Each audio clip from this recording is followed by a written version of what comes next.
Welcome back to Let's Make a Game. In this video, I'm going to continue talking about for loops.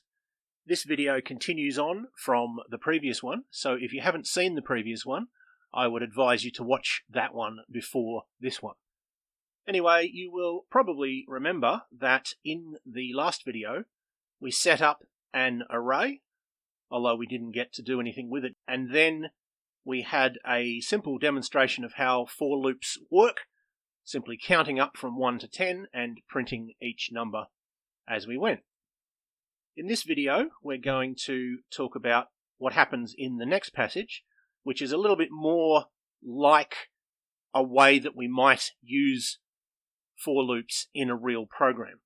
So let's press continue, and as you can see, we get a series of numbers that don't seem to have any order. So what's happening there? Well, we have, again, a for loop that goes from 1 to 10, but this time we are assigning a value to the zth slot of the scores array. So we are setting $scores square bracket $z end square bracket equal to random bracket 1, 20 end bracket. In other words, a random whole number from 1 to 20 inclusive.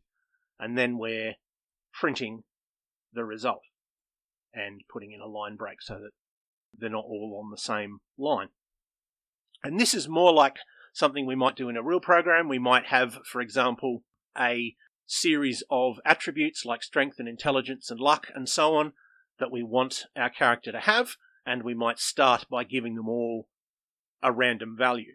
We probably wouldn't print them as we went. That's more just to demonstrate what's happening. And as you can see, that is a lot more efficient than doing it one attribute at a time. We could go, well, set scores 1 equals to random 1 to 20, set scores 2 equals random 1 to 20, set scores 3, and so on until we've done all of them. But doing it in a for loop is much more efficient. And you will often find for loops working with arrays and looking at every slot in an array. So in the rest of this video, I would like to show you some examples of for loops with errors, how we might make a mistake in a for loop. So the first one, we have a for loop, and it goes for z equals 1, z is less than or equal to 10, y plus plus. So the mistake that we've made there is we have a different variable increasing at the end of every run through the for loop. So what will happen is the program will first set z to the value 1. It will say, is z less than or equal to 10? Yes, it is. Therefore, I should execute the code in the for loop. At the end of it, it will increase y by 1, and it will say, is z less than or equal to 10? Yep, it sure is.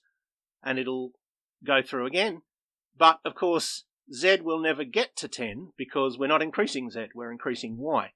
So this will just run forever. The other example of a mistake is sort of the opposite. We have for z equals 1, z is less than 1, z plus plus.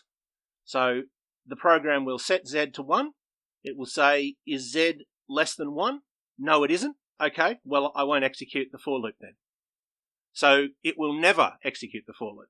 We probably meant something like z is less than or equal to 1, or perhaps we meant this to be less than 10 or something like that. But you won't get an error message.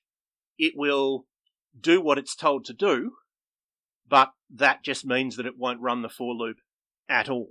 So because there's no error message, you can have these things happen and it not be that obvious what's happening if you're not aware that that can happen and you're not looking out for it. So that's all I'm going to say about for loops for now. I will move on to a different topic in the next video. I will leave it there for now. I hope that was useful or interesting to at least some of you, and I hope you will tune in next time.